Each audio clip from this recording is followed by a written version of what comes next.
Sabi rito, no, ng Politiscoop, no, Boying Remulla's Big Purge, 97 Marites appointees.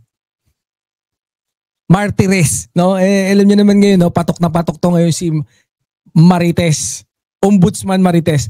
At Office of Ombudsman asked to resign.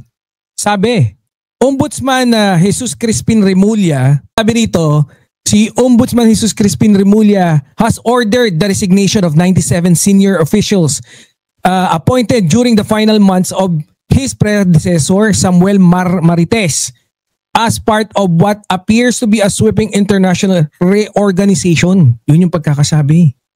Oh, in the office number 347 issued on October 22, 2025 and obtained by Politico, Remulla directed all officials with salary grade 25 to 29. Ito, napanood ko yung interview rito ni Ombudsman Boying Remulla, no. Actually, yun nga, no,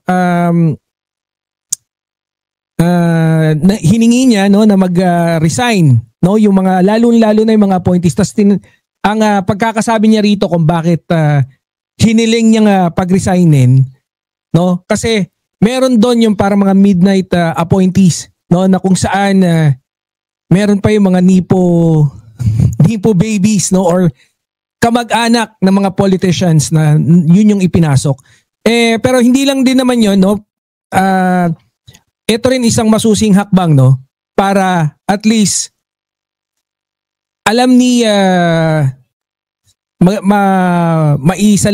maigi ni Ombudsman Boying Remulla kung sino yung talagang itatalaga ng mga official ng Ombudsman. Kasi mahalaga to para makapag-perform din siya ng task pagkakilala mo yung mga magiging katrabaho mo.